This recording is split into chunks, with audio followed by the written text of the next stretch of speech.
ప్రజల కోసం ప్రగతి కోసం చెర్లపల్లిలో ప్రభాకర్ ధర్నాలో పాల్గొన్న ఉప్పల్ నియోజకవర్గ బీజేపీ మాజీ ఎమ్మెల్యే తెలంగాణ రాష్ట్ర బీజేపీ ఉపాధ్యక్షులు ఎన్వీఎస్ఎస్ ప్రభాకర్ మరియు చెర్లపల్లి బీజేపీ సీనియర్ నాయకులు నాదం ముఖ్య నాయకులు కార్యకర్తలు ప్రజలు చెర్లపల్లి రైల్వే స్టేషన్ నుండి అన్ని ప్రదేశాలకు బస్ సౌకర్యం ఏర్పాటు చేయండి. చెర్లపల్లి రైల్వే స్టేషన్ నుండి హెచ్సిఎల్ చౌరస్తా వరకు వీధి దీపాలు ఏర్పాటు చేయండి.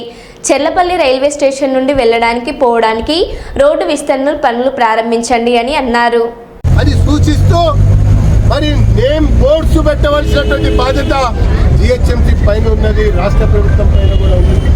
అది కూడా మరిచి ఎక్కడుంది స్టేషన్ అని వెతుక్కునేటువంటి విధంగా రహదారిని కూడా నిర్మించకుండా మరి ఒక ప్రత్యేకమైనటువంటి అంశం పైన రైల్వే ప్రయాణికులు పడుతున్నటువంటి ఇక్కట్ల పైన ఈ రాష్ట్ర ప్రభుత్వం యొక్క మొద్దు నిద్ర పైన అనుసరిస్తున్నటువంటి సహాయ నిరాకరణ పైన జిహెచ్ఎంసీ యొక్క నిర్లక్ష్య వైఖరికి నిరసనగా ప్రజల కోసం ప్రగతి కోసం ప్రభాకర్ ధర్నా అని ఈరోజు నిర్వహిస్తా ఉన్నారు.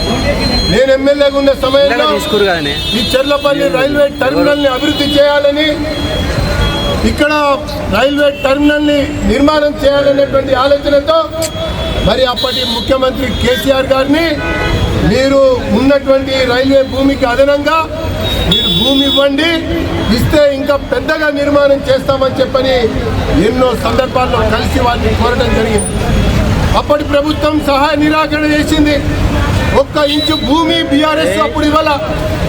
ఆ తర్వాత రైల్వే భూమిలోనే నాకున్నటువంటి ఒక పరిచయాల్ని, మోడీ గారికి తెలంగాణ అభివృద్ధి పట్ల ఉన్నటువంటి ఒక దీక్షని అవకాశంగా తీసుకొని పీయూష్ గోయల్ గారి యొక్క మంత్రిత్వ శాఖలో ఈ చెర్లపల్లి రైల్వే టెర్మినల్కి అనుమతి తీసుకొచ్చి శంకుస్థాపన కూడా చేయడం జరిగింది.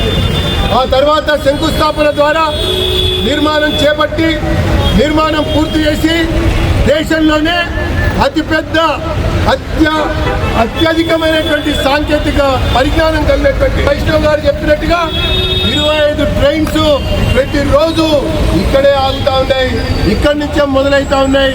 ఇక్కడి నుంచే ప్రత్యేక స్పెషల్ ట్రైన్స్ కూడా ప్రారంభమవుతూ ఉన్నాయి. కానీ దురదృష్టం ఏంటంటే ఈ ప్రభుత్వం సహాయ నిరాకరణ వల్ల, రహదారి నిర్మాణం చేయకపోవడం వల్ల, వీధి లైట్లు ఏర్పాటు చేయకపోవడం వల్ల, వివిధ డిపోల నుంచి బస్సుల యొక్క సంఖ్యని సౌకర్యాన్ని కల్పించకపోవటం వల్ల రైల్వే ప్రయాణికుల పాటు అంతా ఇంత కాదని చెప్పని వారు నాకు మెసేజ్ ఇస్తూ ఉన్నారు, మరి వాట్సాప్ చేస్తూ ఉన్నారు. మా యొక్క చెర్లపల్లి రైల్వే టెర్మినల్ సలహా మండలి సభ్యులకు కూడా సమాచారాన్ని ఇస్తూ ఉన్నారు.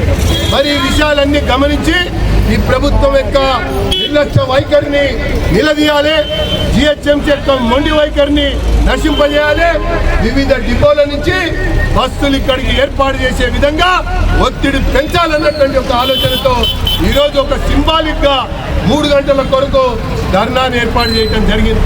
ఈ ధర్నాకి ఈ చుట్టుపక్కల శివారు ప్రాంతాల నుంచి మన యొక్క చెర్లపల్లి రైల్వే టెర్మినల్ కి సంబంధించినటువంటి అనేక మంది పౌరులు ఇక్కడికి విచ్చేసి పాల్గొంటున్నటువంటి ధర్నాలో ఖచ్చితంగా ప్రభుత్వాన్ని నిలదీస్తా ఉన్నాం.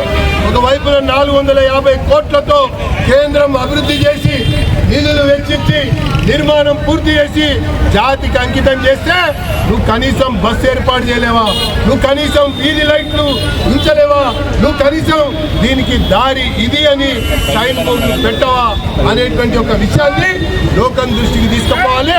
ప్రభుత్వం మెడలు వంచాలనేటువంటి ఆలోచనతో ఈరోజు ఇక్కడ ధర్నా చేపట్టడం జరిగింది. ఈ అంశం పైన, ఈ విషయాలపైన, ఈ డిమాండ్ల సాధన పైన మరొక 15 రోజుల పాటు ఈ రాష్ట్ర ప్రభుత్వానికి, ఈ జిహెచ్ఎంసీకి గడువిస్తా ఉన్నాం. బస్సుల సంఖ్య పెంచకపోయినా, వీధి దీపాలు ఏర్పాటు చేయకపోయినా, రహదారి నిర్మాణం పూర్తి చేయకపోయినా, మౌలిక వసతులు కల్పించకపోయినట్టయితే మా యొక్క ఉద్యమం ఉధృతంగా ఉంటుంది. ఈ ప్రభుత్వాన్ని దిగ్బంధం చేసి కొన్ని వేల కోట్ల రూపాయలు ఖర్చు పెట్టి అభివృద్ధి చేస్తున్నటువంటి కేంద్ర ప్రభుత్వానికి ఈ సహాయ నిరాకరణ, ఈ దొల్లతనాన్ని, ఈ నిర్లక్ష్య వైఖరిని, ఈ యొక్క అలసత్వాన్ని, నిర్లక్ష్యాన్ని మరింతగా జనంలో తీసుకెళ్లి ఎండగడతామన్నటువంటి విషయాన్ని తెలియజేసుకుంటూ ఈ యొక్క ధర్నా 1 గంట వరకు కొనసాగుతుందని చెప్పని పేర్కొంటున్నా. ధన్యవాదాలు.